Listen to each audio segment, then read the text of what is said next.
We got a fun-filled show tonight. I met a boy today. It's your boy, Coach Career, the General. 860 Army.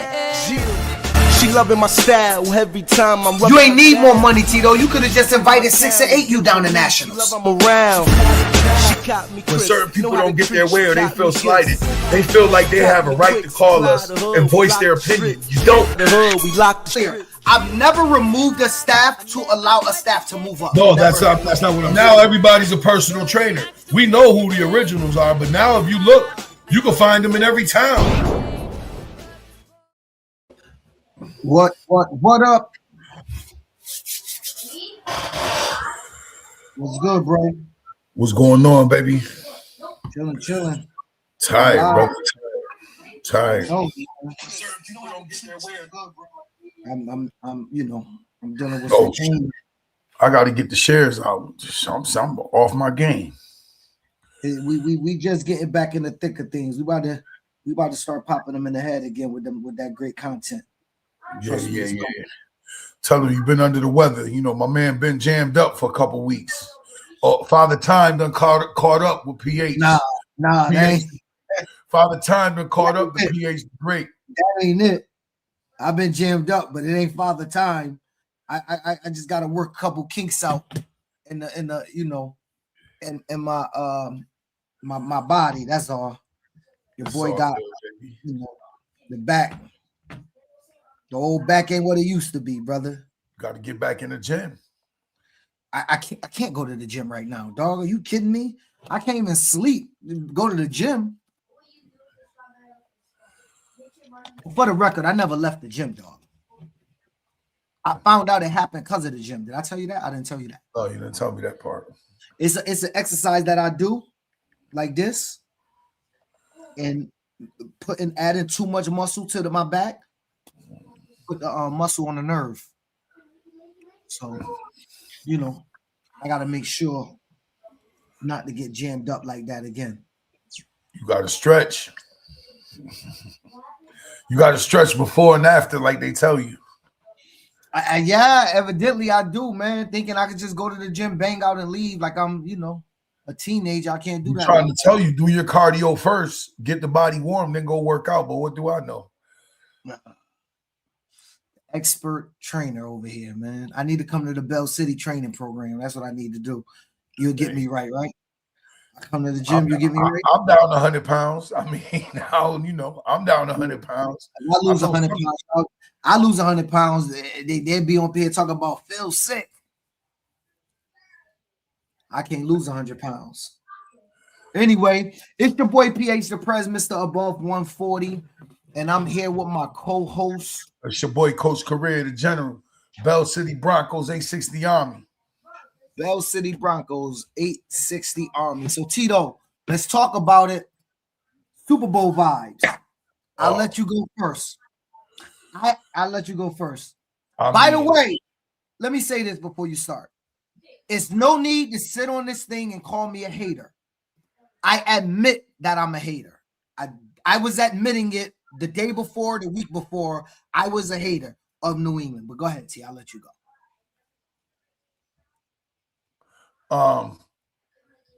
The first thing that stood out to me, and I could be bugging, but I don't remember a game this boring. Like, it was just defensively, it was a fun game to watch. Offensively, it was a terrible game to watch. I mean, both offenses were just not good.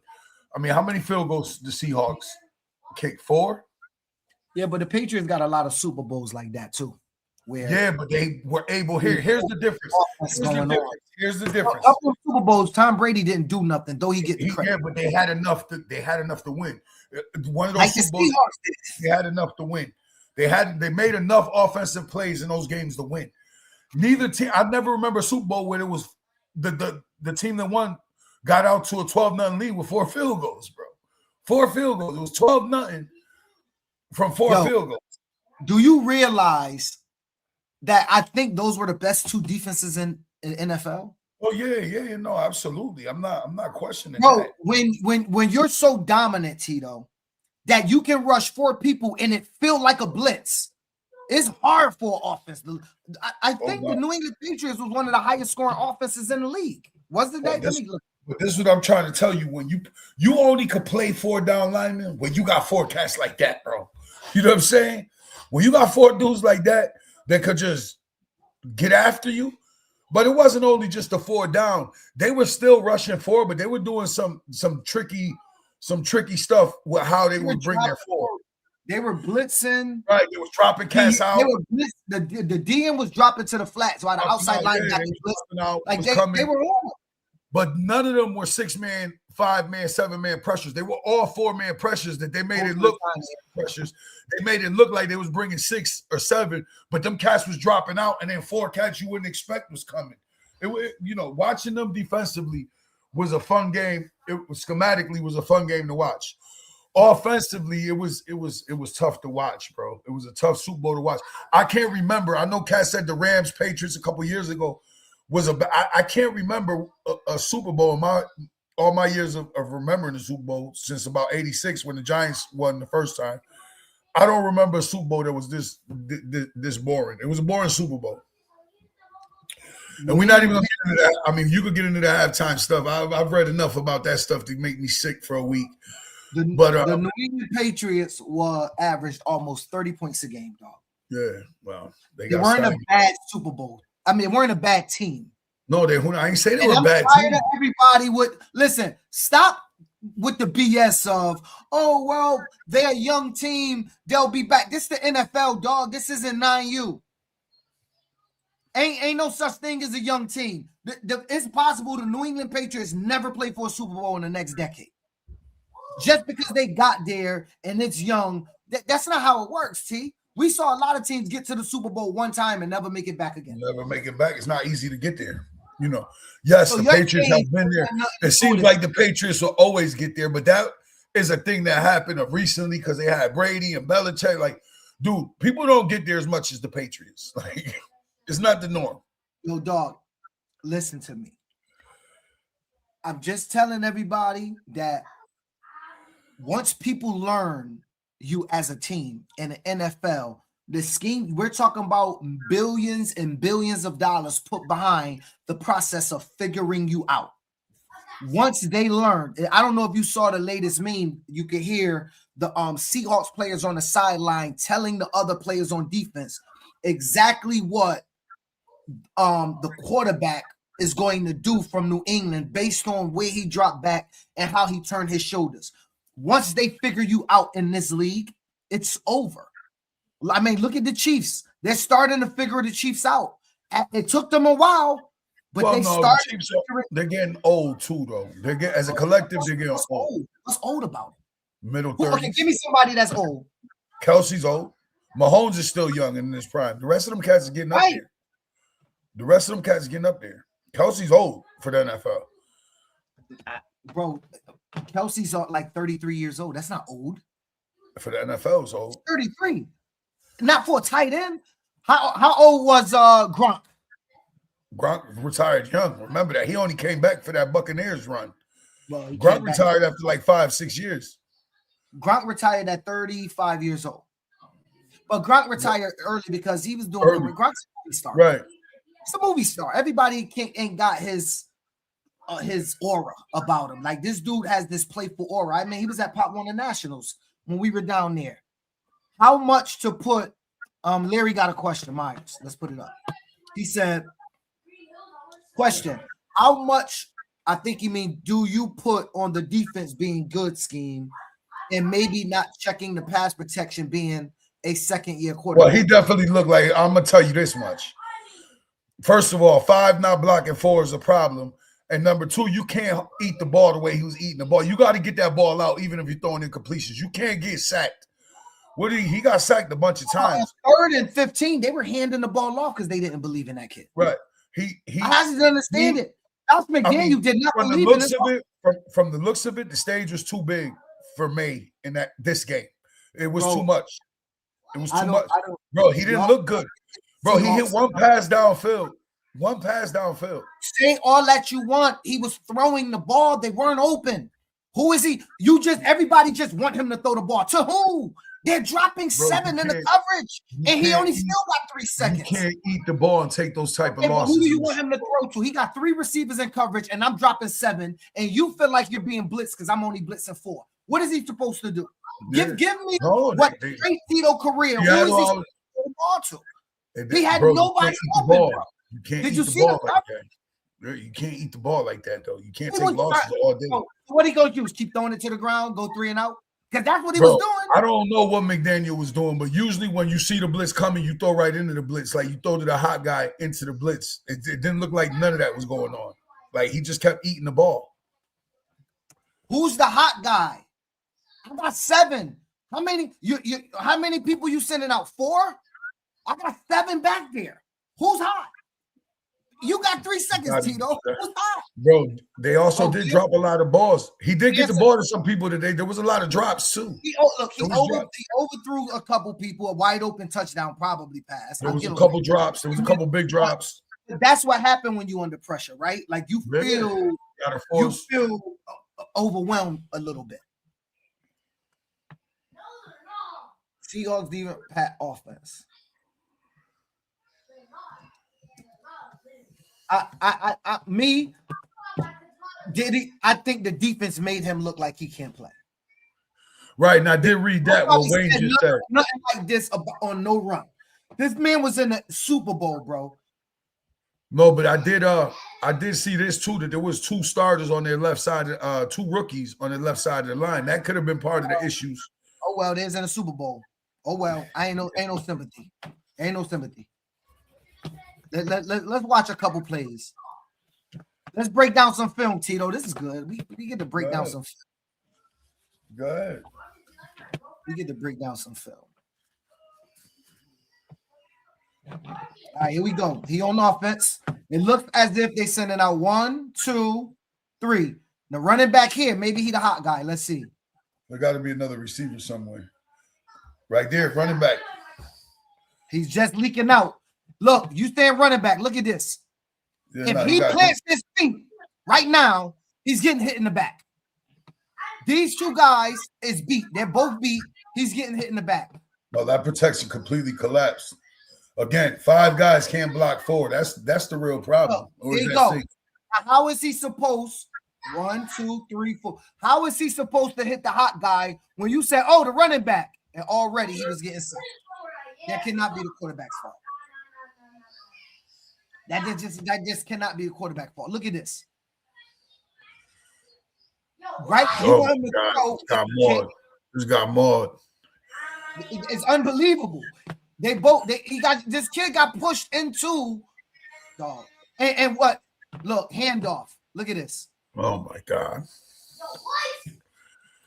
Now, when you can't run the ball, Tito, it makes it harder to pass. When you can't run the ball, it's harder to pass. That's based. Oh, let me say something, Tito. That's a 4-man rush. It looked like a blitz. This guy right here. That's a sim pressure. Hold on. That might be a 5. No, that's 4. That's 4. This guy right here, he ran to the middle linebacker position after the blitz. 4. Yeah, here we go again. Let's stop it. They got 4, 5, 1 here, 1 went up there, 2 here. Now maybe you can say this, but he hit the hot route like you said. But look how quick he throwing the route, bro. This guy isn't even this guy is 3 yards behind the line of scrimmage. He throwing the route. No, that's not. You can't throw your hot route. Look at this. You got 3 guys over here. I mean, you would think if this guy's rushing, this is wide open in the right. middle. One of these guys, the inner guy on the trips thing should have came. He should have worked. Oh, he would have been. Nah, look, they got the whole drop right there. They got a whole drop. They got a whole drop. The whole drop. Now, to me, this guy turn around now, maybe you could get you a pass. Now it's easy for us, the Monday morning quarterback, because that wasn't easy. But go back to the beginning of that play. Let's count how long he had to throw that ball. Because in the NFL, you got to get that ball out in 3 seconds, dog. 3 seconds. But Tito, here's the problem. He does get this out in 3 seconds. He gets it out in 3 seconds. Watch this. Right now, Tito, he's throwing it to him. Look at this guy. But he don't have the time because this is a guy coming through free right here. Yeah, he's rapping. Here he come. He gets it out, bro. What the Seahawks did was force him to throw the ball where they wanted it to go. They had better. They clearly have better players. On the line. Everybody's on the line. Here they go again. Pressure. I don't know what you do, bro. I don't know how this is the quarterback's fault. On that day, on Sunday, Seattle was just a better team, bro, all the way around. But again, look at this one. Now this guy looks like around. This looks like a 6-man pressure. This is one of the few 6-man pressures they had. Right. Look this guy can turn around. Right. Yo, this dude is 10 yards off. That's where he's supposed to throw the ball because that's where the blitz came from. But he can't. The guy ain't looking at him, Tito. Now, if he throw that, you're going to say he shouldn't have threw the ball. It's picked off. He ain't looking. Look, the guy never looked. The guy looked when he got 30 yards downfield. That's a good second-level blitz. I like that design right there. Here we go again. That's 4. Look at that. That's embarrassing. That's bad. That's a bad offensive line play, bro. He pushed the left guard into the quarterback and then grabbed them both. Watch this. That's embarrassing. He takes this guy, pushes him into the quarterback, and grabs him and the quarterback. And he was being held. That's a rough day. Bro. And on top of that, Tito, let me go back. Oh, I want to show you something. On top of that, hold on. On top of that, T, nobody's open. Like on top of that, there's nobody that got no separation. Like I don't know what you do when that's happening on the line and your wide receivers don't have no separation. Look at this, Tito. Right here, no separation. Here, no separation. Here, no separation. There's no separation with none of the wide receivers. He don't got nowhere to throw the ball, and he under pressure.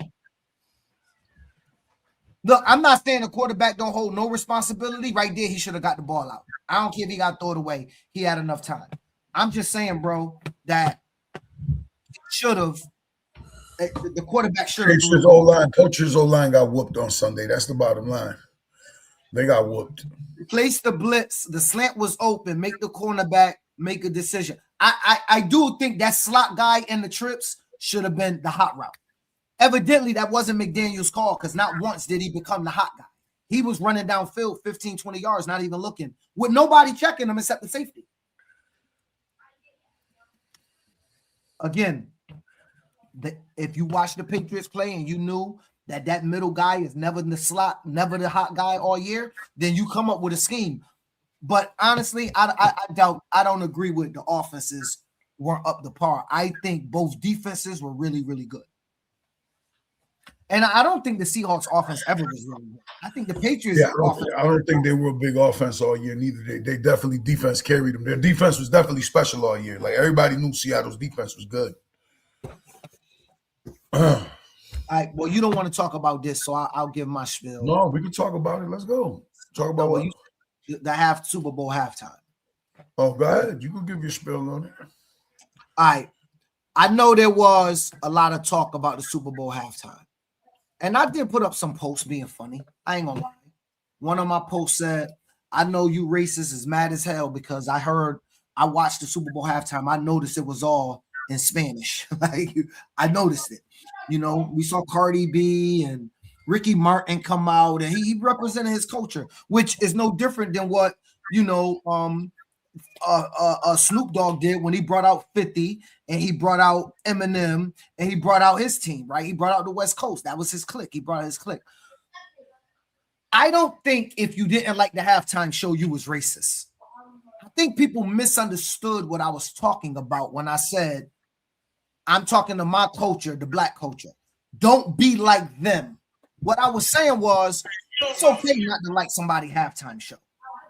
If you don't like West Coast music and I'm an East Coast rapper, I could change the channel and watch something else during halftime, go get something to eat, cool. That don't make you racist. I was saying what you say about the halftime show, be careful on how you critiquing it. critiquing it. If you don't like the music, cool. But if you're bashing him or bashing the music because you can't understand the music, to me, that's an issue. Because when the non-hip-hop culture did that to hip-hop, to Kendrick Lamar, wasn't coming over well. It didn't go over well to the hip-hop culture, that they were being criticized for having somebody on a Super Bowl show that everybody couldn't understand what Kendrick was saying. Everybody didn't pick up on the small hints, right? A lot of people never picked up on the fact that Serena Williams used to go with Drake. He brought her out to Crip Walk, basically clown Drake even more. Everybody didn't pick up on all the small cues, like everybody didn't pick up on all the small cues here. Like him giving his Grammy to the little 5-year-old boy that was supposed to be representative of the 5-year-old that was taken by ICE. Everybody didn't pick up on all the little cues, and that's cool. If you don't pick them up and they go by you, that's cool. Then you need to do your homework, educate yourself. But how you criticize it and where, that's all I was saying is we got to be careful as people to, you can't complain when you get criticized and then turn around and do the same thing. That's what my point was. But criticizing a halftime show is cool. Now, I love the choreography of it. I love the fact that all the plants was actually humans. I don't know if everybody picked up on that. They were humans just sitting there, right? I love the fact that it looked like he built, and I could be wrong about this, but the house that they were in looked like that might have been something representative back home in Puerto Rico, right? Like I love the choreography. I love the layout of the Super Bowl. All that stuff was dope. I didn't understand the goddamn thing he said. I don't know Spanish. I don't understand. But my wife was in the living room dancing, right? Only song I like from him that I know, because that beat drop is "Did I Know, yeah." It did not. You know more than me. That's fine. I rock with that song. Other than that, I don't know. But I rock with that song. I think the biggest disappointment for me, obviously being a Puerto Rican man in America, is that, you know, that was a moment for our people, and people kind of took away from it. Like the whole thing with running Kid Rock, another alternative show at the same time, and then just the pure hate that I read the next day, just not, you know, from both sides. Like it was just, it was a bit much, bro. It was disappointing. You know what I'm saying? Because at the end of the day, that was our moment to shine, and he made the most of it because he did some things that nobody else would have the balls to do. Like he got his message across. You know what I'm saying? And it was deeper. Like the whole thing with the lights. Like I told you why I don't like going to Puerto Rico. They'll cut the lights off on you quick over there. You know what I'm saying? If the energy, like if the whole whatever, however they do it, they'll shut the lights off at 7:00 every night. You ain't got no choice. You know what I'm saying? Lights is out. You know what I mean? Water's cut. Like, yeah, well, in certain places for sure. I know, like where I used to go to see my grandparents growing up. Out there in the middle, it's called Coto Larel, right in Ponce. It's like it's a part of Ponce. Yeah, bro, the water get cut, the lights get cut. You know, things are different in PR. Things are very different in PR. Even though they're U.S. territory, it's, you know, it has some ways about it. It's not up to like what we would consider up to snuff in the United States. I like sometimes, I don't know if I should say this. Sometimes, just sometimes, bro, I think black people should sit it out. Every argument ain't for us to get involved. And people don't jump in on the black person argument on our side when we going through stuff. Like Dominicans and Puerto Ricans are black people. Black people, that's the ignorance that kills me. That's the ignorance. Cubans too. Cubans, Haitians, Colombians. Puerto Ricans, Dominicans, you guys are black. Okay? I'm sorry. Me and my wife did the lineage thing. What is it? The tree, your family tree. The DNA, blood, whatever. yeah. Oh, her percentage was over 60% from Africa. Mine was higher. But bro, Dominicans and Puerto Ricans are black. I'm sorry to tell you that. It is what it is. When I go to DR, people aren't my wife's complexion. They're my complexion. And it's crazy that you have to say this to people at our age. That if you don't know Dominicans and Puerto Ricans are black, you got a real serious problem. And Everybody out there, stop telling Puerto Ricos to go back to their country. Puerto Rico is in America. They're Americans. Why don't we know that? Like, there are people out there, honestly, that's uneducated like that.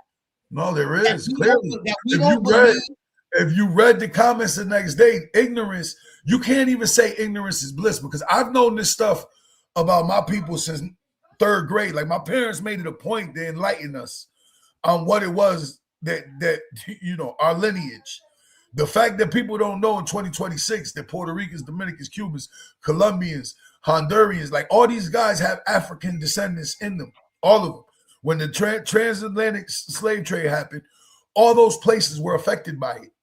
You know what I'm saying? All of them had deep African roots, period, end of story. Deep African roots. There's places in Puerto Rico where the whole area are, you could tell that the Africans, settled that area, period. To this day, you got Carolina, you got Luisa, you got these places where you'll see Puerto Ricans and look like, we come all shapes, colors, and creed. We come all colors. But we have certain places in PR where you'll see the fact that, Africans settled that area. Same thing with Cubans. Cubans is like 70% African when you bust down their bloodlines. They have a huge African bloodline in Cuba. Hey, Larry asked, there was some secret messages. Can we break it down? Larry, I'm gonna share something with you. I had saw real quickly. Let me share it. One of the things that Together We Are America, Bad Bunny carry with the phrase emphasizing the unity across North, Central, and South America rather than just the U.S. Being that now that was a big thing on why Donald Trump took a shot at him, right? Saying the Super Bowl is supposed to be in the United States for the United States. It's not supposed to be for everybody else. So that was a shot at that message. Redefining America, he concluded stating, God bless America, and listing countries from Chile, Brazil, and Canada, promoting Pan-America identity, not just United States of America. Well, like Central America, you know what I'm saying? Canada, Northern America, and the U.S. America. If you pick up on those little things, you can see when you go back and watch, you'll see those. Me and my wife talked about some of these too. The Puerto Rican activism symbol, the performance featured, maybe you know about this, Tito, the pava hat, a symbol of rural Puerto Rican identity, referencing to the island's economic and energy struggles. I didn't pick up on that, but I don't even know. Ricky Martin's song Lo que le pasó a Hawaii, I don't know if I said that right, but highlighting the concerns about gentrification and potential United States statehood for Puerto Rico. Wow, that was deeper than what I thought. The number 64 jersey he wore with the number 64 explained was a nod to his uncle Cotito, born in 1964. I didn't know that either. Final message. The performance concluded with the only thing more powerful than hate is love on the message on the billboard. And I was talking about the hate that Tito was talking about with them having their own, let's say, Super Bowl halftime at Turning Point USA for the guy Charlie Kirk that got murdered. I don't understand. I'm not even going to get into that, but it's weird that that's never happened before. It never happened before. Ever. But this year, even with the hip hop culture, they've never done it until this year. And a lot of people don't know that they think he's an immigrant. A lot of people do believe that he's an immigrant. So they're thinking we're about to do a USA performance because we don't want to listen to the immigrant perform. That was what was being said. And it was just strange for me to hear that because I'm like, yo, are they being funny because they're just racist, or do they really mean what they say? People no, they mean, bro, clearly. And I told you this many times about Puerto Ricans fall in a messed up spot because we ain't dark enough to go one way and we ain't white enough to go the other. So therefore we're caught in the middle and we get it from both ways. You know what I'm saying? It's like every other culture too. We internally we got our own racism too. We got internal racism. The dark Puerto Ricans don't mess with the white Puerto Ricans. The Puerto Ricans from the United States aren't welcomed in Puerto Rico. Puerto Ricans from Puerto Rico got problems when they come here. It's a whole bunch of We got the crowd. The Latino culture is very much a conservative culture. They vote for Donald Trump at relatively high numbers, almost like a third, 33% to 40% US wise. Well, that's probably the more the elite. Down in Miami area, they tend to vote conservative, and Trump found a way to bring them out. So yeah, I mean, I don't know. I could tell watching a lot of the stuff I saw on social media, a lot of people regret their vote because they didn't think some people that voted for him, he actually went after them and deported their loved ones. So then they felt a different type of way after that happened.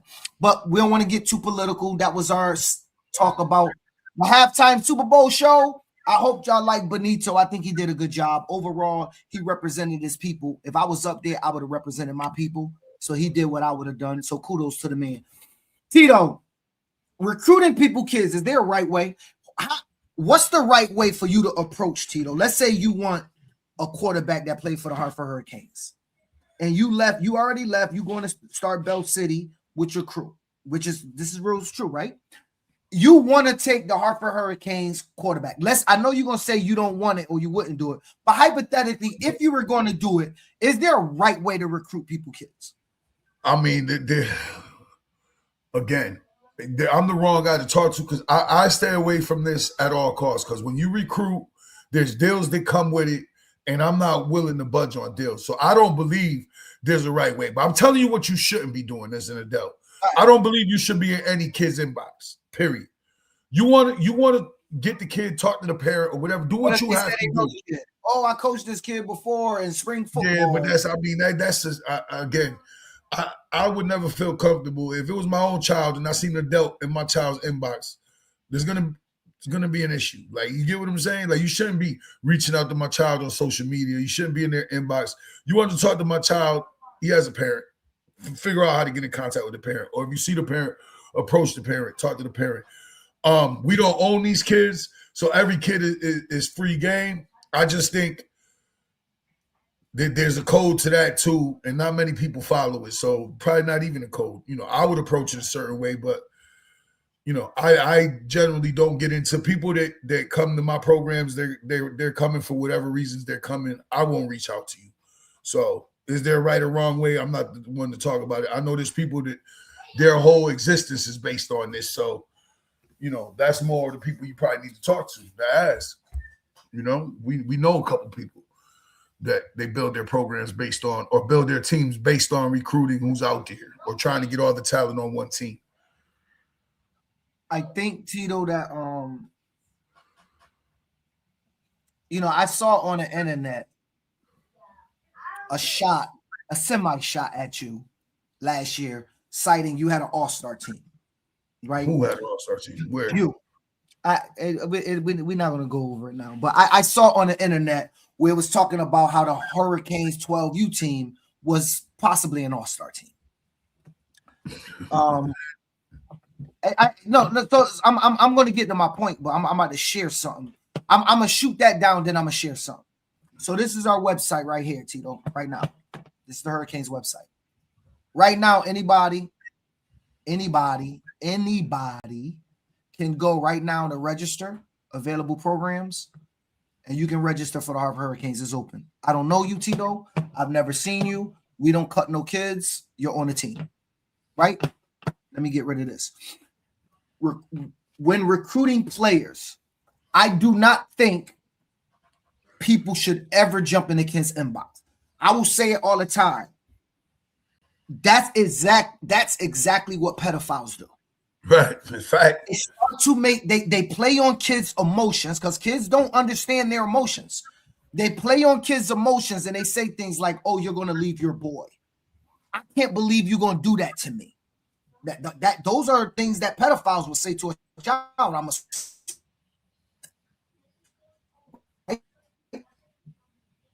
I can't believe tell no.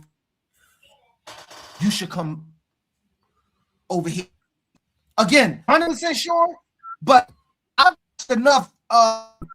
What is that? Enough on the end of the day to know exactly what they be saying. And when you're in the kid's inbox, my only thought is that you're saying, "Come play for me. You probably don't want him to tell his coaches that you're asking, so you're telling them not to say that. And let's be honest, in the grand scheme of things, kids don't make these decisions.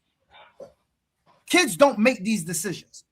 So let's set aside the fact that they're jumping in kids' inbox, and let's assume they're not doing that. I think on my post, most coaches was capping. Most coaches had said, oh, we don't own these kids. They can do what they want. I wouldn't be mad. I would self-reflect. Tito, you and I talk about all the time why teams, organizations, they don't ever self-reflect. They project. If something goes wrong in my program, it's your fault. If I lose a bunch of kids, it's because what? Tito offered them a stipend. Tito offered them free registration. Well, then guess what, Tito? It is not disrespectful for Tito to say any kid that come from the Hartford Hurricanes don't got to pay. I don't understand why people get mad at that. It's your financial situation, Tito.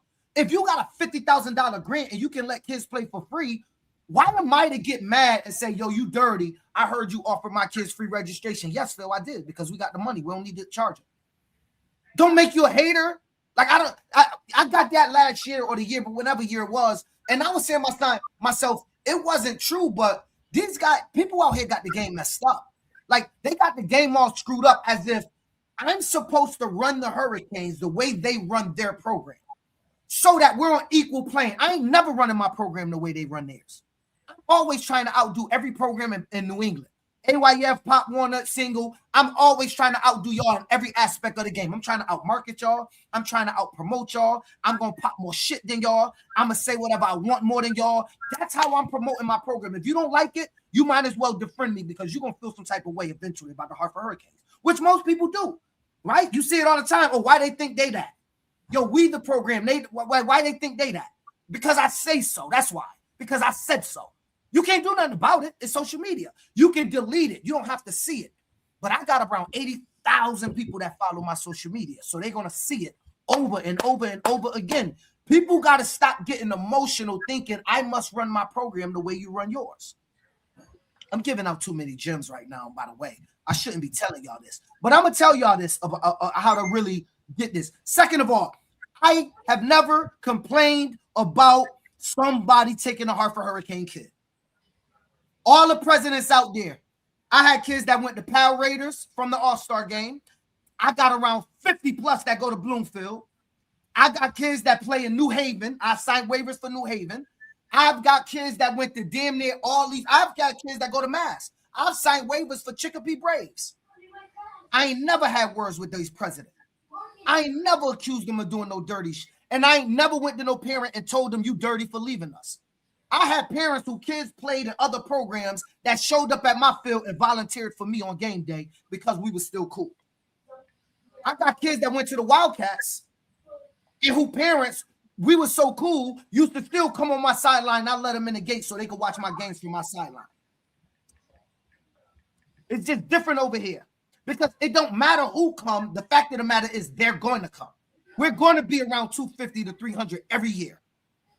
I don't care how you feel about it. It's going to happen. Last year, thought we was going to have low numbers. People thought they was leaving. We popped out with 8 football teams, more than what I thought we would have. The problem that people got is people believe that because they sit on the sideline or they had a good season, kids ought to – listen, I'm going to tell you something. Kids put less stock in winning, Tito, than we believe that they do. Yes, they want to win, but I'm going to tell you something, Tito. Kids want to have an experience. Kids want an experience. Kids want to know what my banquet was looking like. I know y'all don't put a lot of stock in banquets out there. Y'all better start putting stock in banquets. Don't nobody do it like the program. Put stocks in banquets. That's that. Y'all better put stocks in. Kids remember that. Kids remember how you treat them, right? Kids will remember how you treat them. They want people to be available for them, Tito. You know, I got this Black History Month award, Tito, and I didn't get a chance to speak, but had I spoke, you know what I was going to say to everybody? I was going to say, yo, the best ability that we have as community leaders working with these kids is availability. That's the best ability. I don't give a damn how much football knowledge you know. I don't care how many titles you won, championship you won, all that's bullshit. If you ain't there for the kids, if you ain't there for them. And yes, you there for them. I know we all there for them. We show up to practice, but some of y'all show up late every day. Y'all ain't there for them damn kids. If I'm there for 8 hours a week and you there for 5.5, don't be mad when they go, yo, Phil, they don't listen until you come to practice. Right. Because Phil there. I'm on their ass. They know that I care. They may not like me because I'm going to discipline them a little harder than you, but they know that I care. So when I make that phone call with them, Tito, to the school, my shit hit different. I'm the one they know. I'm there. You ain't going to like me. I'm going to make you run the hill. He going to joke with you. But when I call your school, you know what I'm talking about because I'm spitting that real shit. And I'm a living testament because I'm going to school. I'm getting my kids know. I tell my kids, yo, Coach Phil just started his PhD. Coach Phil got 2 master's degrees. Coach Phil graduated from college, graduated from high school. Coach Phil flunked his first 2 years in high school, turned it around because these things I was doing. So the living testimony helped me in my journey. You ain't have to have that testimony, but whatever your testimony is, if your kids don't know, then you ain't connected with them. Don't wonder why they want to come play for the Hurricanes. The other part of it. And then I put up the hottest fucking jerseys they seen in New England and I make a video about it. That's me promoting. And then people get mad when they come over here and they say, Phil, yo, I've asked people this last thing, Tito, and you know this. I want any coach on All-Star to know this. Ask any kid ever in the All-Star game, Tito, if Coach Phil ever asked them to come play for me. Go ahead. Never. I ran an All-Star game 5 years. I'll never ask one kid from the All-Star game to leave the program and come play for the Hartford Hurricanes. Again, if the product is right, you won't bump into these problems. But if your product lacks, like there's this organization, like I use this one particular organization example. I'm not going to put them out there because they're at the end of their run, but they came over to the travel circuit without really understanding what comes with the travel circuit. And within a year or two of them being here, because their product wasn't up to snuff, all their talent was depleted, just basically raped and pillaged. And now they're on the verge of no longer being a program. And this happened all within a 4-year span. Like, so if you don't have the product and you don't have the ability to protect the product, like we talked about it years ago that we used to have these conversations, how you protect the brand at all costs. Don't have people access to your data. Don't let anybody get to your data. Like, you know what I'm saying? You put me onto that 20 years ago. Like, you ain't getting my email. You ain't getting my database. You ain't getting the rosters. Don't stay with me. You know what I'm saying? Because at the end of the day, you get your roster with me. You're not getting everybody. At the end of the day, you got to protect the brand at all costs. But part of protecting the brand at all costs is making sure the product is right. And that's any walk of life, whether you're in business, whether you work the street, whatever, the product got to be right. If the product is not right, you are going to have problems. Now, me, I pride myself on the product. So it's very hard to pull kids from anything I'm involved in. You get what I'm saying? Because people know what they're getting when they come with us. I stand by a product and I don't waver on it. I don't do the recruiting thing because, again, some of recruiting comes with cutting deals with people that I'm not going to do. You're not going to tell me where your kid's playing. You're not. He comes, he's one of the top 11 players, the best at the position he plays. Like, I don't waver on those things because I've seen too many times when you bring too many studs into a situation, you got too much. There's only one football, bro. And when you can't get everybody to football, that's going to destroy your team too. So it doesn't always work in your favor by super loading the team. Like, you have to have those glue guys that make a team. Like, so, and that's part of your product. But that's, again, understanding your product and knowing how to cultivate your product. And I think a lot of times when we see these programs struggle or they losing talent is because they don't know how to cultivate and keep their product intact. I think New England has a problem. We talked a couple weeks ago, Tito, about the only teams we saw falling apart at Nationals was New England teams. Yeah. I think coaches New England-wide have a problem. I got to put myself into that because I haven't seen it completed yet. And it's not a program that been down to Nationals, not many high elite programs that I haven't seen not fall apart. I think coaches in New England have a problem. And it's something you said that triggered this thought process. That when we have a bunch of talent and we do make it out, our problem is we have to learn how to cultivate our communities, or maybe cultivate, not the right word. We have to learn how to train our community that there is only one football. but the victory of success is way bigger than the fact that you don't get to post that highlight film. And I saw. Well, hold on, let me stop. I don't want to lose this thought though. Why you say that? That's hard to do with social media now because I mean, just look locally what we deal with. When one kid shining and got all the videos, you got parents that are willing to leave because why can't my kid be in all the videos? You get what I'm saying? I saw speakers say something, Tito. They said the game has changed and that you got a football team of 20 kids and 11 of them have hired a videographer to catch their highlights. Right now, you know what I've never done, and I'm never going to do this. And when the game get there, y'all lost Coach Phil, I'm gracefully bowing out. You got 11 parents out of your 25 parents showing up thinking that their child is about to get a highlight reel. They don't tell a coach that they've hired 11 videographers. They show up and they're waiting for their moment. Touchdown, Hartford. We up 6-0. Touchdown, Hartford. We up 6-0. Everybody's not complaining, Tito, because 8 parents still pay for that videographer. I need the highlight. Phil, what up, yo, bro? I need that highlight. So you leave the game, Tito, and you win 35-0. But out of 11, 6 of them got the highlight. Now you got upset parents. You got parents that's not happy, bro. Yo, Tito, can I talk to you, bro? Now the energy's off, and I'm going to tell you why. Because as coaches, we think team, most of us. Obviously, you got the daddy ball thing, and I hate saying the word daddy ball, but you got it. It exists, so we got to talk about it. But you generally, holistically, no coach want to lose more than they want to see their kid shine. I believe. I've never had a son, but it's hard for me to believe that there's a father out there that rather there's absolutely a father out there that rather you lose than his kid, bro. There's a father out there that don't care if you lose as long as his kid shines. There's definitely those guys exist. I didn't say it ain't. I said it's hard for me to believe that. But let's say it is. When the parent come up and they want to talk to Tito, who don't got a kid on the team, that was my point. Like Phil, who don't got a kid on the team. My energy ain't happy-go-lucky now that I'm being questioned by you when I just did coach my ass off and won this football game. Like I did my thing. I've watched Huddle. We had our meeting. We broke the other team down. We took away their top 3 plays. They went to their 4th best play against our top defensive play, and it's always a winning success when I do what I do best against the 4th thing that you do best. So I put us in position to win, and guess what?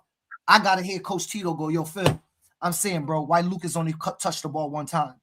I'm going to say, typically, my response to stuff like that is, did he score? He go, no, he only touched the ball 1 time. I say, well, the next time he get the ball, he need to score. It's not about how many times you get the ball. It's about what did you do when you got the ball. I got some kids that touch the ball 3 times and they score 3 touchdowns. I got some kids that touch the ball 5 times and they get 80 yards. The kid with 3 touchdowns seemed to shine. This kid that touched it 5 is upset. Bro, it's what you do with your opportunities. That's how college work. There's nobody in the NFL college that play every single down. If you notice, there's a rotation all the time. 3rd down, you may have a There's dime package that come in, and secondary people going out. So the cornerback ain't playing every play. You have packages. When your package is called, what did you do? But parents hired this videographer. We're in a stage where parents are hiring videographers on the abundance because they believe. Now, here's the problem. Parents, I'm going to help y'all out. I am going to help y'all solve your goddamn issue right now. You ready, Tito? Y'all be a little bit more proactive. Go to the coach. Don't go to the coach. Do me one better. Watch practice. Coaches will always tell you, let me rephrase that. Good coaches that have practice plans, you will know right away the plan for this week and whether your child is in the plan for this week to be put in a successful position. Now, let me break that down, Tito, for those that don't get it. If I'm playing a team, Tito, and I notice they left side DN moves out the way every single time a play went his way, but they won that game. But every time I seen a little timidness, I go, uh-oh, got him. I'm going after him. I'm going to pick him out. going inside him because I know he ain't gonna bounce back in and make the tackle. He's moving. And not only that, Tito, since he like to move out the way, when he jump out, he not gonna jump out 1 yard, he gonna jump out 6. Now I got a 7-yard gap on that side. I'm gonna exploit him. You know the thing, Tito? If I'm in Wishbone, guess what? My right side tailback, he's getting 9 plays today because he's the one going this way with the fullback. They going left. I'll call the same play 9 times. I don't give a shit. Kid, you tired? Nope. Go left again. Left. He's moving out the way. I'll do it all the way till I score. I done wasted a half, Tito, because I run the ball. I didn't pass because I noticed the left side DM was weak. If you watch me in practice, Tito, that's what I would have went over in practice because I break down my film before I hit practice the first day. So if a parent at wide receiver watched my practice and she didn't see Coach Phil get in a spread and throw 1,000 fly routes, then guess what, Tito? She may not hire that videographer this week because the practice plan didn't look like what. Now, that's me. I don't do nothing in practice this week that I'm going to do in the game. I just don't believe in that. I don't go to practice all week, run something, get in the game, and call something I did 5 weeks ago. Educational psychology, bro. It tells you what?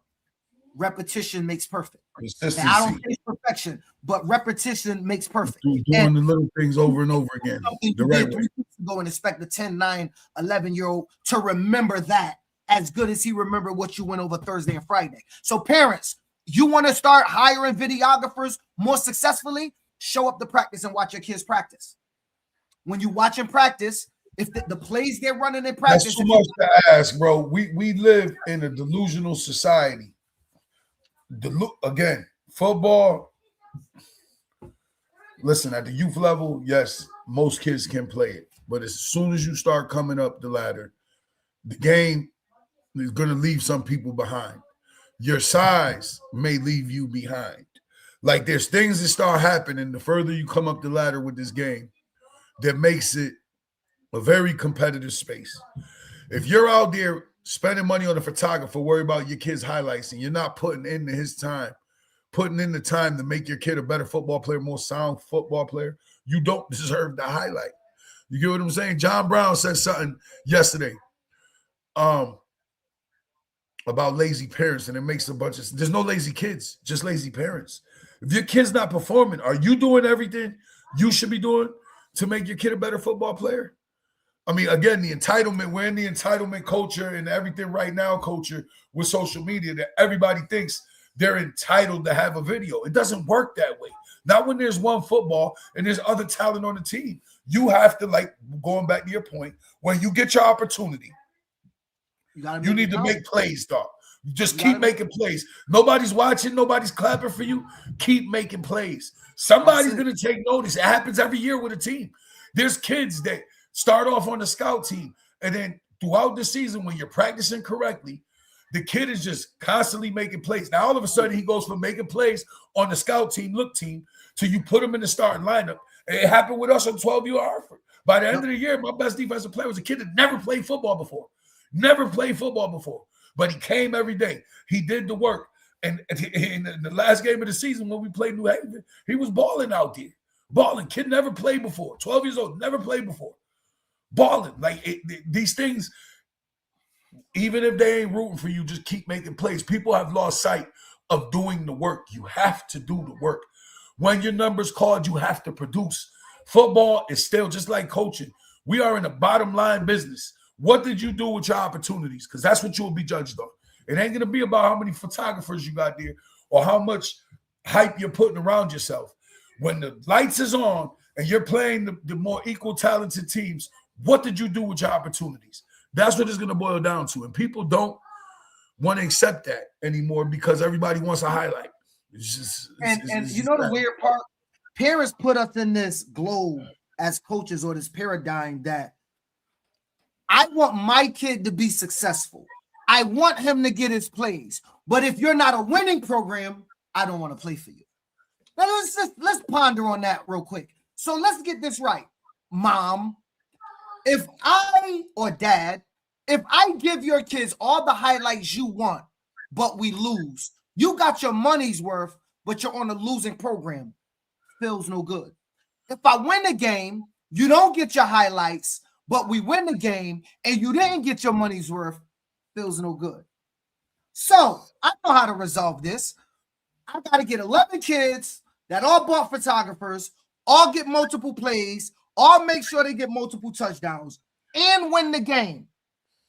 And then, Phil, you're the man. They put you in the impossible winning. I just thank God I haven't never bumped into that, because you won't like my response to it. I'm going to suggest you don't buy the photographer, because at the end of the day, we're a system team, and whatever's working that day, that's what we're going with. And it may not be to your kid. So don't get photographers, because first of all, I'm not even going to entertain the conversation. It's not my problem. Just like if you pay a trainer and think your kid should play somewhere and I don't feel he should play there, he's not going to play there. Like, that's just how it's going to go. And nobody's going to be able to talk me into it. Well, trainers should not be telling kids what they should be playing.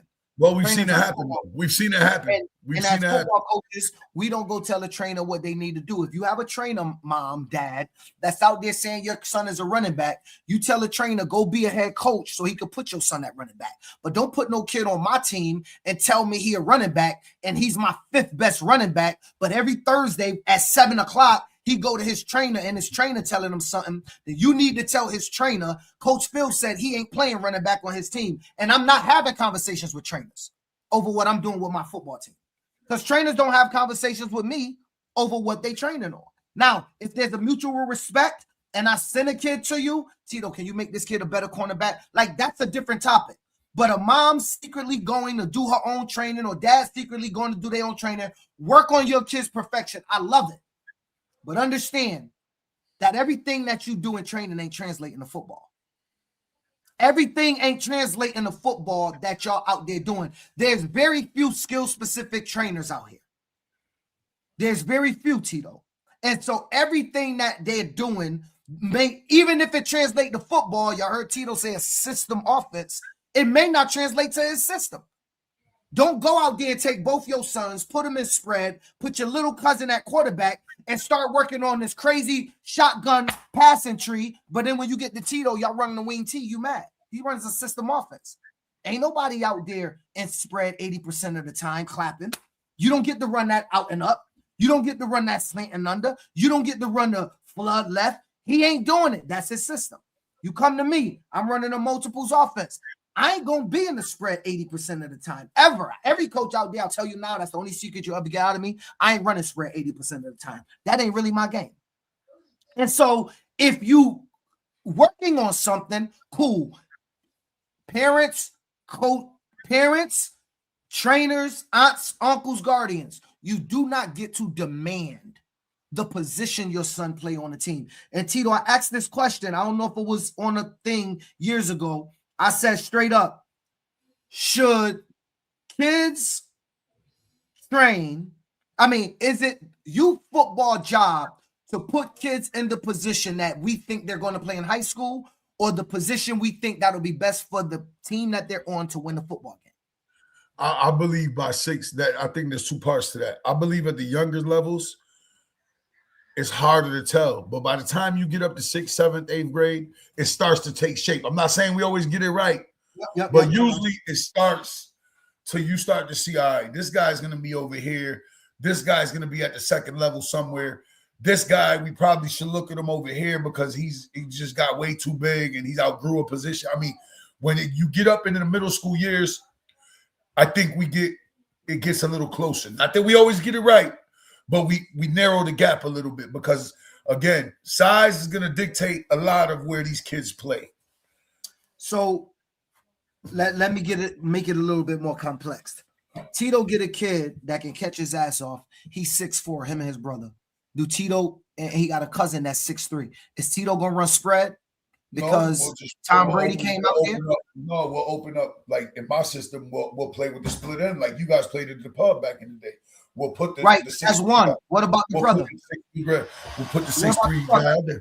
If he's a D, we'll make him a tight end and put him on the other side, but he'll still be, a tight end. My point is, even though they're wide receivers probably in high school and you may notice it, you still got to factor these kids into your system. Right. Well, yeah, they'll maybe want to go to H-back. Like, there's ways I can get them the ball. Like, when you have a system. Not getting them the ball. What I'm talking about, right, we're going to get them the ball. Yeah. What I'm talking about is, clearly these kids going to be high school. They're training with a wide receiver.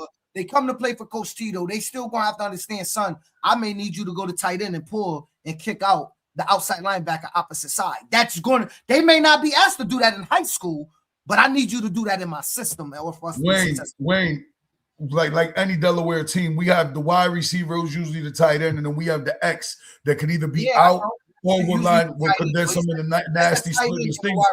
I'm just answering Wayne's question. What he said. We have a Y and an X. We call them ends. We're gonna have an X end and a Y end. The X end is going to be to the backside of the formation. The Y end travels with the H back. Man, speak layman's term. All this googly muggly super smart talk, nigga. Are you saying that wide receiver and the tight end? I don't know what a Y is. The wide receiver and the tight end. You're much smarter at football than I am, brother. So I'm just going to ask you.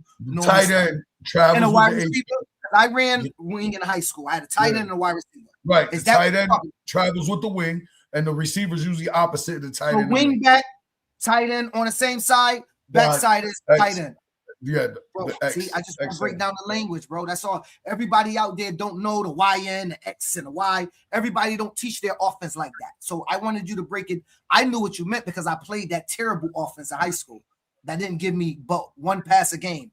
Banana. That was my flop. Right. Wing right, banana left. I ran my fly. If I caught it, cool. If I didn't, again, what I did with my one play, that's what I got every day for the plan. Wing right, banana left. If I caught it, I'm the man. If I didn't catch it, I was running you off for the next 3 quarters. You know what, Tito? My mother never came and talked to LaPlante. I ain't have no father, so it wasn't no father to talk. My mother never came and talked to Boise at you. You want to be honest? I want to ask y'all coaches out there. We all a little older. Have y'all mom ever went to a youth football coach? Tito? Have your mother ever went into a youth football coach to converse with him? No. Everybody out there, can y'all put in the comments? The comments are showing up here. I want to know. We did win the states with that offense. I didn't say we didn't win the states with that offense. That was fire. And I'm gonna tell y'all something. One of the greatest plays that I don't run in youth football is wing right, fullback, trap left. The greatest play that got the Hartford Public High School to a championship. Deshaun Jennings probably had more touchdowns. I could have had a lot more touchdowns than he did. But the fullback trap play was the most wild. Everybody and their mother around the state tried to stop it. I do not know why they could not stop the fullback trap out of the wing offense. I don't know why. You gotta respect the buck sweep. It's a split flow play. You got to respect the sweep coming wide. So it freezes you for a second. And if you hit that thing clean, if everything works with the trap, straight into the end zone. And you're going to split the stovepipe. By the time you look, he's gone. You're running full speed against the free safety that's on his hill. By the time you look, he's gone. And if they hit it, with the bend, because that's the technique on it. You bend at the trap, you bend again. And if that thing opens up, it's good night, Charlie. that play, I got to admit, that's probably one of the most beautiful plays. That and the wishbone wing right, counter trade left might be the two best plays. No, but the trap is a thing of beauty. The trap is a thing of beauty. If you see it executed, that thing hits in a New York minute. If you got to run it back with no fear, and that's going to hit it. I mean, a New York second. I think the saying is a New York second. But all right, so people are answering the question again. Have your mom ever went to a youth football coach? Not to say hi about anything that you were doing, playing time, wanting it, etc. Mine never did. My mother probably didn't know what the hell was going on. And if I stayed on the sideline the whole time, I didn't. But I played fullback in midget league, right? So I didn't get the ball much. I wasn't a wide receiver, quarterback. I wasn't the person that scored all the touchdowns. I was the one that had to go lead block for the running back. And I maybe got a dive once a game. I'm going to keep it real. I wasn't a youth football star. Some of y'all was. I wasn't. So Billy said never. Nate said he's 25 and it never happened. M is another one I would love to ask that question to. Have your parent ever went to a youth football coach and asked them about your playing time? I mean, you should again. Here's the difference with the youth level and I see at high school. And this is where parents get it screwed up. And coaches do too, because there's coaches that coach high school think they could come to do youth. And they can't because you don't get the buffer. Keep going. You don't get the buffer of an administration and ADs and vice principals that can stand in the way from these parents questioning you. The problem with us at the youth is the other way. These parents are able to get those conversations, and when you go to high school, you ain't getting a conversation. You try to have a conversation with a coach at high school, they're just going to tell you to take your kid and get the fuck up out of here. Next guy up. I was told, Tito, that last time I said that, I was wrong. What? That I was wrong about coaches, parents not having access to the high school coaches as much as we think. If you got access to your high school coach, that's a bad high school program. A high school coach called me, a team that won the states this past year. A coach called me, said, Phil, that's not true. I said, what you mean? He said, I have had parents walk up to me while I'm going in the tunnel, start arguing with me when I'm walking into the building at halftime. I have parents that call up, get transferred to my office from the home office. I'm not here. I'm just telling you that in high school, what they told me was it's a little closer than what we think it is. It's not that far removed from youth. That's what they told me. M, you out there, M? I got a question, M. M is running double wing, right? No, he ran triple option last year in the high school. I mean, still a wing system, but the Army, Navy, the flex mode, still a wing system. All right, so M, I'm going to ask you the question I asked Tito because it was more about that type of system. M, you get 2 6'3" kids, M. They can catch their butt off. They got a cousin 6'2", and they bring in their other cousin who throw like Tom Brady. Is M going to scrap the double wing and go into a straight spread offense when he show up in Bridgeport next year to start his youth program? Or is M going to say, yo, this is where y'all playing at in my double wing on my triple offense? What y'all doing out there? I have this belief that us as coaches, we're going to put the kids in our system and ask them to be successful. Smart coaches will figure out ways to get those kids those plays in a time of need, but they'll be far and few between because most coaches, it'll require you to learn a whole new system for that one team, and that's very tough for a lot of coaches. I wasn't taking shots at coaches, Tito, when I said most coaches, 99% of youth coaches probably won't end up at a clinic. I was just being real. I wasn't knocking nobody. It don't mean you ain't getting no. I mean, you could go on YouTube and learn. True, there's other ways to learn football. You know, you can group think. We can sit around the room, share ideas, write down talk sessions. But the truth of the matter is, Tito, you and I talk about it all the time. A lot of coaches, the last football they learned was at the Super Bowl. And then they show up, and I guess when it's time to do a USA football certification, they get a little knowledge there, if they even pay attention to the videos.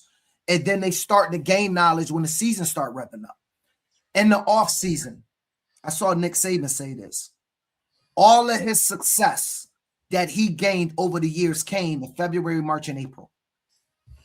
Is when he was most vigorous about his he was most vigorous about his football knowledge and what it was going to take to get his team ready. That stuff came in February, March, and April, the now time. He did a lot of football work right now, watching film, breaking it down, finding his errors, getting prepared, because he knew what he would have to fix, and he built that in as the season rolled on. Those things was already fixed and already built in.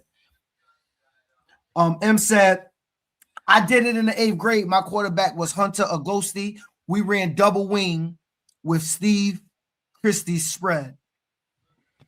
So you took your system and you opened it up a little bit. It's best to create a style of offense based on the skill set of the team. Instead of being married to a concept, it's better to be flexible with design, depending on what teams look like. That's true. I hear that argument. Me and Tito talk about that because I'm a multiple guys. He's a system guy. Tito's running his system. I seen him run the same. How long? 20 years? 25. You've been running the 25 years? And some people, you know, it's always I've seen a lot of wing teams. Arizona Far West Jets. I saw the Southwest, Philly Wildcats, Southwest, whatever they was called. Philly, Southwest Philly. Northwest Philly.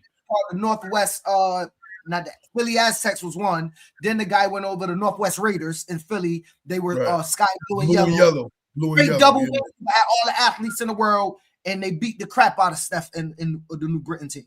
Steph scored. I'm like, oh, Steph about to beat him. I think the score was 40-7. Kid, they called this kid Gucci. He had on freaking Gucci cleats and a Gucci leg sleeve. I never forget. I didn't know what Steph could do to stop. Those weren't the only one. I mean, remember Everett? Philly Aztecs won too. Yeah. Philly Aztecs won a bunch of championships. Far West Jets used to win all the time. Virginia Beach. Santa Cruz. We saw Santa Cruz in 2021. Wing T run the Delaware, the real Delaware system, and just ran through cats. I adjusted my roster at 10U. They was dominant run. 11U had 25 passing touchdowns. They feel as Larry say he feels about the team roster. Hunter ended up leading CT in passing yards at Trumbull. And he ran a double wing. Listen, the Aztecs in Northwest Philly, they ran that double wing, Tito. But here's the thing, Tito. They had the top 5 athletes on the whole field and still ran a double wing. Dude, they were rotating. You can ask, matter of fact, if New Haven is out there, Garrett or Barrows, ask them. I saw them play a Florida team, right, Tito? This is the God's honest truth. It was on national television, ESPN, White World of Sports. They just stopped New Haven, Tito. They stopped New Haven. The D tackle, swear to God, when there was punt, he went back. The D tackle that was over the nose the whole time. Told me that he was the punt return. Went back to punt return, caught the punt return and popped it for a touchdown. I said, "What the? Wait, this is the D tackle that outran all of New Haven's team." Because again, that goes back to what I said earlier. What New England problem is? How do we convince these parents with an athlete like that nose tackle don't mean you got to be big or short, fat, and slow because you're at nose tackle? Nose tackle is a position that I think you're best at for us to win this game. You might be the fastest kid on this team. It don't mean you have to go to free safety. That's the mythical position. That's the mythical thing to do. But as the fastest kid on this team, you're also the best D tackle. I want to know if I can get you to play D tackle. That's what we in New England struggle with. Because again, we got 11 cameras. And guess what, Tito? The nose tackle can't get the interception. The nose tackle can't be at free safety, run over, and make the big hit. The nose tackle might get the sack, but that's not glamorous enough. We deal with a different subset where down there, when I see the top 5 athletes on a team rotate from tight end to block, to this tight end to block, to tailback to get in the toss, to this tight end, and I see this rotation of a tailback that popped 20 yards, but then he go to tight end and block for the next man to pop 20 yards, and they jump up and high five. I don't see that. That's where we got to get in order for the England a part of it is whoever the head coach is and the culture he creates. A lot of this is based on your culture. You know, if you have a culture where that's not tolerated, it won't be tolerated. If you have a culture where you're constantly bending and willing to give people conversations, I could see that becoming a problem. I think that is very much dependent on the product that I said earlier that you cultivate. Steve, this wasn't a big year for direct snap at nationals. There was teams that would get into it in short situations. But bro, this year was the year of seeing many offenses down there. Yeah. Plus, the problem with single wing, especially at the youth level, there's very few people that run it the right way. I'm a studier of it, so I know how it's supposed to look. And there's very few people that run the single wing the right way. Like, people have an idea of what it's supposed to be, but people don't realize that's a true whole system as well. There's a lot more to it than just meets the eye. Hey, Wild Bill, that's a gem, brother. Trust me. You said something. I wanted to ponder on it. What did you say before you said something to Steve? You were saying something before Steve. You talked about it. Damn, I forgot. It was something I wanted to say, but I was holding. It was after right before you said something to Steve in a direct snap. You was talking about something. You remember what it was? No, I said the culture that you create with the, you know. Oh, right. But here's the problem, Tito. It don't matter Tito's culture when you get in the car with mom and she go, man, they not playing you. You shouldn't have played for them. You should have went to Hartford. They playing you. You know, over in Hartford, you would have been catching the ball. You'll be a star. You'll be this. But now they got you playing for Tito, and Tito got you on the tight end, and all you doing is blocking for, you know, Jose or this kid to go run for touchdowns. That culture seeps into that kid's mind. This is why I'm saying, parents, y'all have a great – if you really want to win, learn how to be a good parent. I'm dropping gems on y'all tonight. I'm on fire. If you really want to know how to win, Team Mom, meet with your parents. Teach them how to be great parents. Support everything the coach is doing, even if you don't like it. Never speak that blasphemy. Do not let the cancer start the rupture. These things seep into your child. Your child tell coaches this on the field. Y'all don't know this. I'm going to tell y'all something, parents. Your children tell us exactly some of the stuff you be saying in the car. Because when they get mad and they get on the bench, you know what they say? My mom said, I don't got to listen to you. So we know how you feel about us. But we smile. We go, hey, Miss Johnson, how you doing? Have a good day. We know you talking shit about us. And guess what? We still come pick up your kid with your car in the driveway like Rodney Myers was talking about.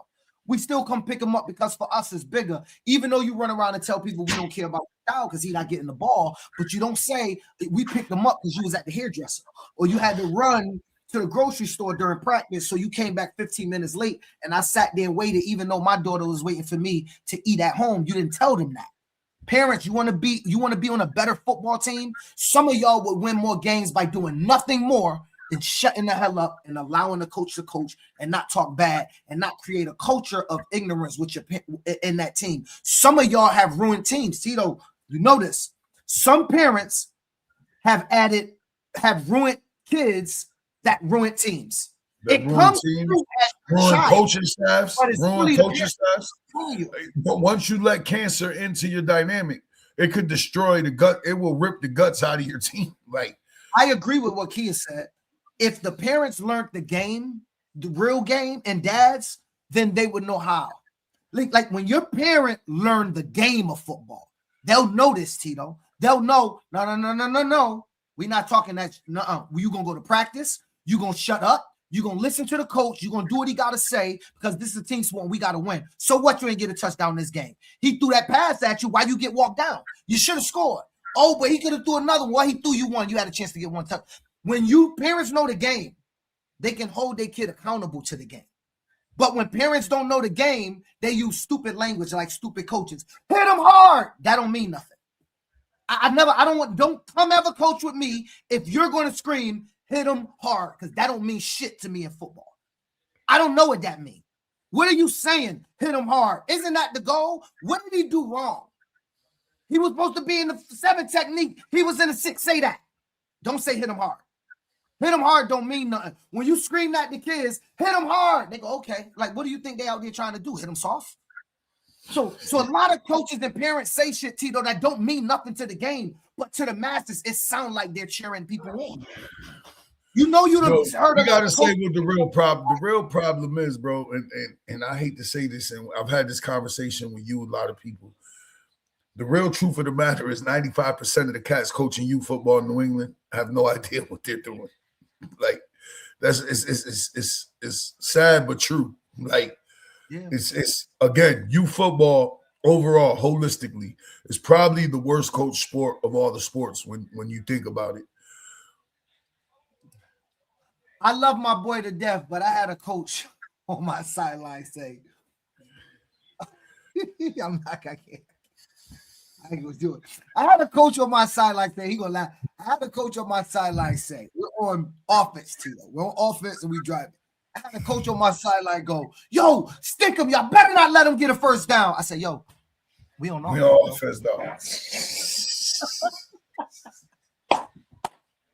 He said, he's telling me. Maybe he was confused about the moment. Maybe he thought y'all was on defense, dog. Obviously, I mean, I would hope he thought that was on. It would be worse if he knew he was on offense and said it, right? But listen. I mean, maybe he thought y'all was on defense, and I was trying to say. Maybe he thought y'all was on defense. Maybe he thought. I've never made that mistake. But, you know, our colors are unique. But the point is, I'm trying to give parents Jews. If we in New England want to be, I'm not talking about the one-off championship. If we might get this year at Nationals, that's gonna feel good. But let's think holistically. Let's think as an environment, because the rest of these teams around the nation and y'all around the nation, y'all watch it. Y'all can say it. When y'all draw New England, y'all say y'all got the easy bracket. I'm telling you what they say in Pop Warner. Maybe in AYF is different. They think y'all the creme de la creme. I'm not gonna knock y'all. I don't want to be arguing with the AYF team saying, "Oh, we in AYF, we hold it down." Okay, go hold it down over there. I'm talking about Pop Warner right now. In Pop Warner, when you draw the bracket, they say, "I got the easy team." That's what they say. I got the easy bracket. No, we're by far. I've said this, but and then people gonna take this the wrong. We're by far when we're down there. We're by far the least region. Like we people is licking their chops to draw New England in the first round. You know what I mean? 100%. Just like in certain regions we be wanting to stay away from, all of them want to leave. Straight up, you don't want to draw Southeast. I mean, you know what I mean? People don't want to draw the Southeast, and nowadays you don't want to draw freaking Ohio or the Midwest is somebody now you want to start staying away from. In California too. I don't know who. I guess you want the Southwest. Like maybe you want the Southwest. Maybe we saw the Gilbert. We saw the Gilbert Broncos team. We saw Gilbert Broncos knock off flight. Take this shot somewhere. I mean, looking at it, Tito, you would have rather draw the Gilbert Bronco than any old flight out the gate. Bro. Even though it didn't happen that way. I don't never think that far. I do. I be down there like, please, God, don't let me draw. You know. But I mean, but look, I'm a realist, so I tell the truth.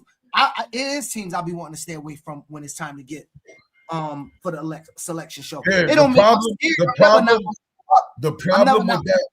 problem with that thought, Bob, is that part of the problem is the guys coaching don't put the time in. Don't put the time in to learn how to do this thing the right way. There's absolutely a way to teach football. And there's some people that know how to do it. Sometimes a lot of time will get you there. But you have to put the work in and educate yourself. It's just like being a classroom teacher. You have to educate yourself to the point where you know how to, whatever it is you're trying to do, maybe this will help somebody out. You need to become a master at that. Don't worry about everything else, all the latest trends. You need to figure out how to master what it is you do, figure out how to practice it, put it together efficiently where you're going to get a lot of reps at doing these particular things, and eventually you'll start seeing things come together.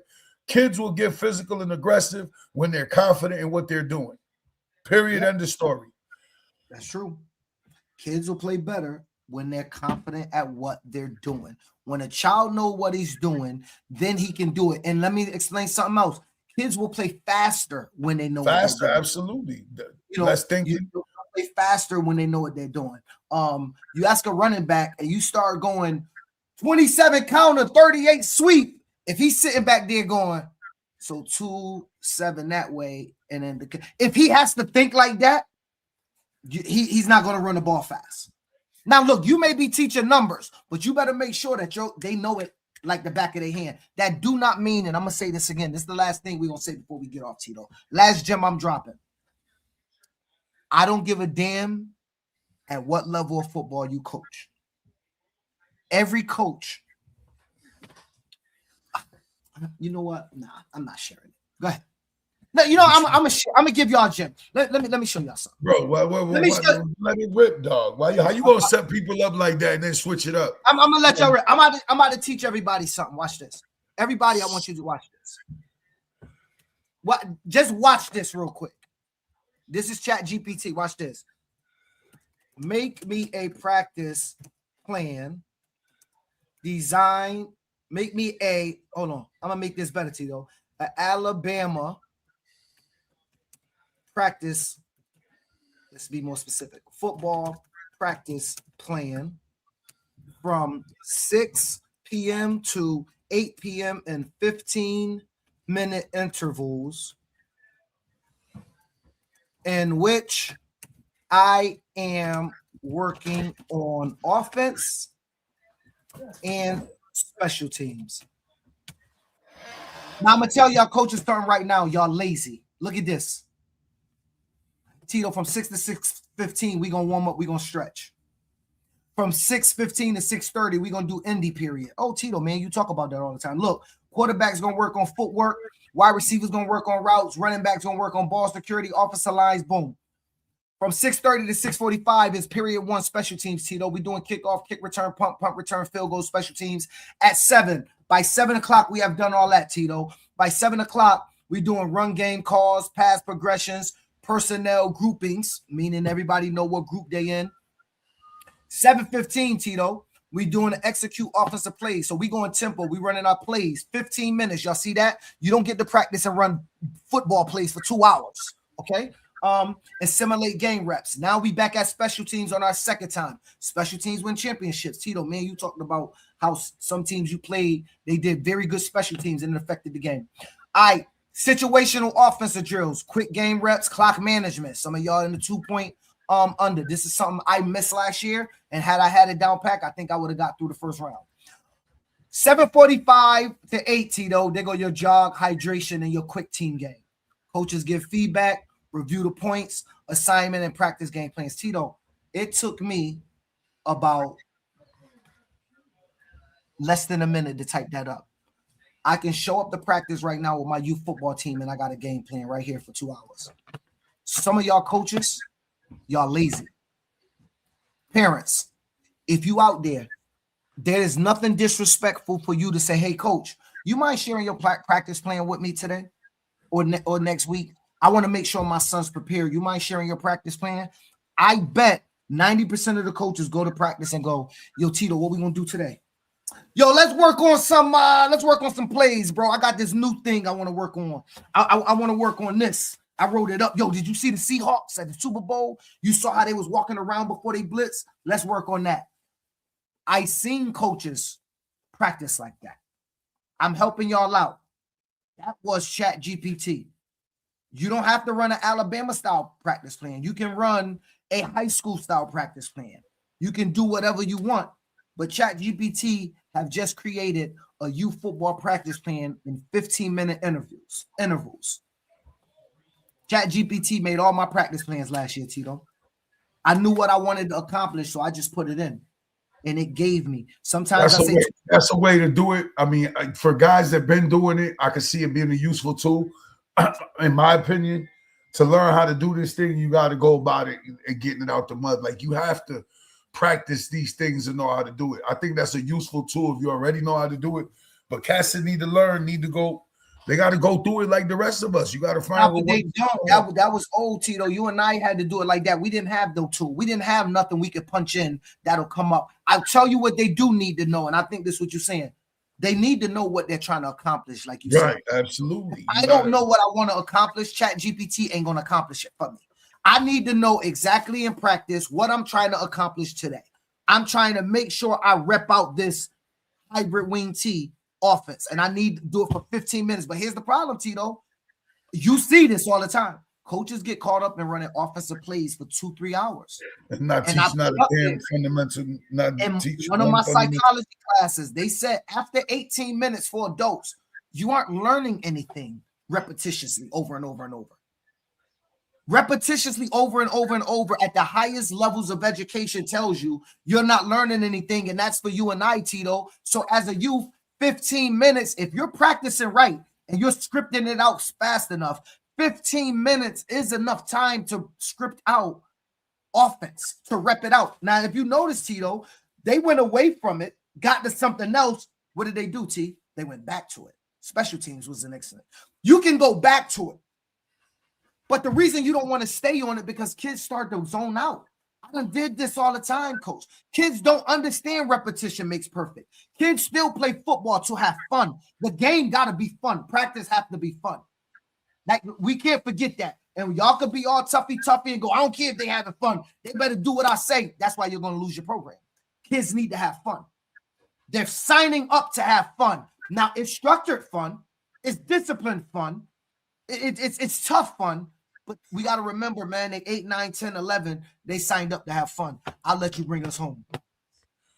I mean, I think it was good conversation. I do think, again, when kids will have fun, when they're confident in what they're doing, that's all part of the repetition and confidence and building within your plan. You know what I'm saying? Like, kids will have fun when they're confident in what they're doing. And that's how we can wrap up that conversation. You know what I'm saying? Hey, Wayne said he make his practice plans on ChatGPT. Yeah, but Wayne's another one been doing it for 20-something years. Like, he already he knows what he wants to accomplish. Like, hey, Nate, I'm gonna give you another way to do it. I think the young guys got to get it out the mud, man. You gotta make the mistakes. Like that's just like in anything in life. You gotta, until you find what you want to do, you gotta play with things. You know what I'm saying? Hey Nate, I'm gonna do you one better. I don't know if y'all do it, but if y'all have I know Pop Warner, you guys usually play Saturday, Sunday. If y'all have a weekly Monday coaches meeting, y'all can script out your whole practice week theory amongst the coaches. Then the head coach or whoever y'all design to come up with your practice plans should be the one to send it out every day. But I come up with mine in our coaches meeting, so everybody's on the same page. One thing I hate doing is arguing in practice, even though we do it. We all do it. I hate arguing with my coaches in practice because typically I already scouted the other team. I seen what I want to accomplish. I know how I need to practice. I don't want to explain it to Tito because he didn't make the coaches meeting. Now you disrupting all of us, bro. Us 9 know what we trying to accomplish. You didn't. You didn't show up to the meeting. Shut up and jump in line. That's how it's supposed to be. Go get with somebody who know what they doing. Go get with somebody who know what they doing. Yeah, well, do it yourself. It's your boy PH the Prez, Mr. Above 140, the Holy Grail. I got these for sale, Tito. Holy Grail, new shirts. You see it? Yeah, it should look tough. It's your boy Coach Career, the General. 860 Army, Bell City Broncos. Peace to the guys. See y'all next week, man. Guys in the earth again. Holy Grail. I got tattoos on my body. So I go, you don't like Hov. I'm out. Peace. We got a fun-filled show tonight. I met a boy today. It's your boy Coach Career, the General. 860 Army. She loving my style every time I'm. You ain't need more money, Tito. You could have just invited 6 or 8 you down to Nationals. I'm around. When certain people don't get their way or they feel slighted, they feel like they have a right to call us and voice their opinion. You don't. We locked the I've never removed a staff to allow a staff to move up. No, that's not what I'm saying. Now everybody's a personal trainer. We know who the originals are, but now if you look, you can find them in every town.